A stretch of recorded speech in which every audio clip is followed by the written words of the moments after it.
Water is a fundamental part of all aspects of life, and access to safe and clean water is a human right.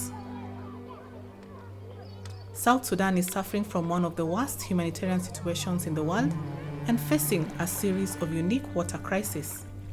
While much of the country has experienced widespread flooding in recent years, impacting millions of people, other parts of the country face severe drought and water shortages. We have been seriously affected by destructive force of both flood and drought.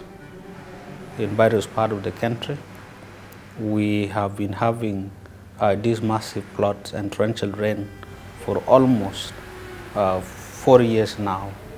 And these torrential rains and floods have resulted in massive displacement of people, nearly 2 million. And this population, these 2 million people, are living in an open air. And this has also forced most of them to migrate South Sudan to neighboring countries. So we have got climate refugees, climate IDPs, whose situation is also very precarious. Climate change is worsening the severity and frequency of flooding and droughts across the country and the region. 9 out of 10 states in South Sudan have been flooded. And none worse than in Bentiu in Unity State. Much of the state remains inundated with water. It has been like something that devastated the entire communities within Unity State. And in several ways, we have seen the impact in multiple dimensions of it. And one of them that actually impacted people is the displacement, whereby all the residential areas have been completely flooded.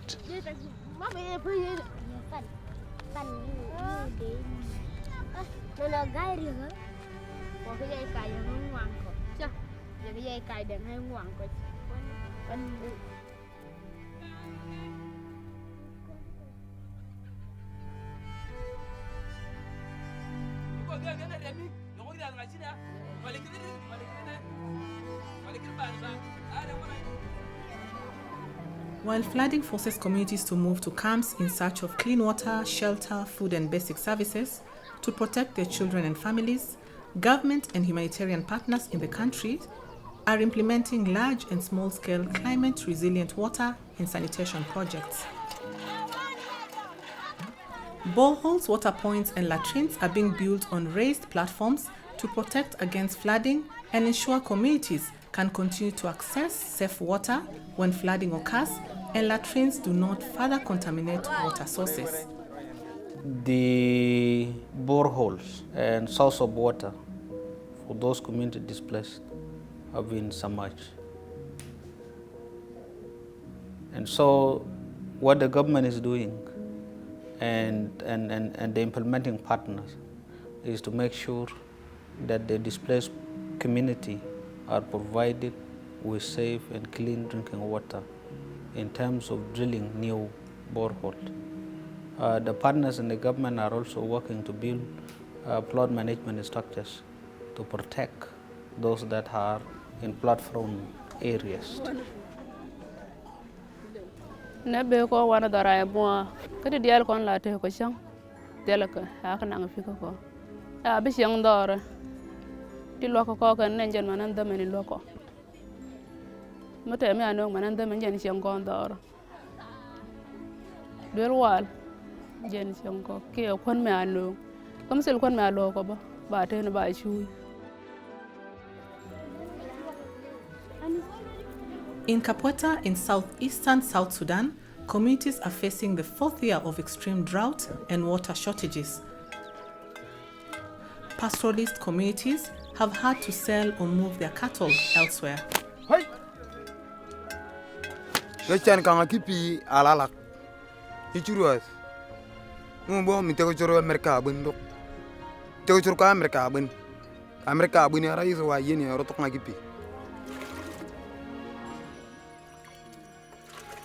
As water sources dry out or don't function, communities are forced to gather water for themselves and their livestock from unsafe sources, raising the risk of waterborne diseases, particularly in children, and is a driver for child mortality and severe malnutrition.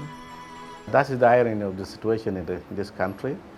In the eastern Equatoria state, communities around Capoeira area have been experiencing a serious dry spell in particular.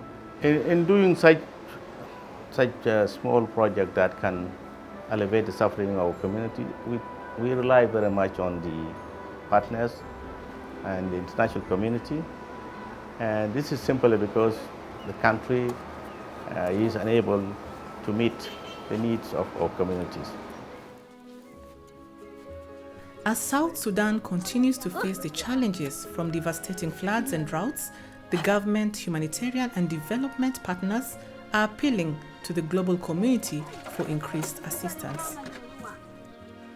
The most important thing that we want to share with the global community, and is something that has been recently accepted internationally, that water is a key in all drivers of economic growth and development, be it in food production, be it in energy, be it in tourism and others. And so the need for us to have effective and efficient use of water resources in any country is a key. And it is these resources that we can effectively and efficiently use for us to attain economic growth and development. Once we are able to provide universal access to water and sanitation for everyone, then we will be able to reduce the incidence of waterborne diseases by half. Hope is exactly what is keeping us right now with these people. They have hope. I have hope myself, and the entire government. We hope that the water will definitely come and go, and like any other disasters that come and go, they never permanently stay. But you have to also fight with your own life and yourself to maintain and to sustain yourself and to be there and be hopeful and wait.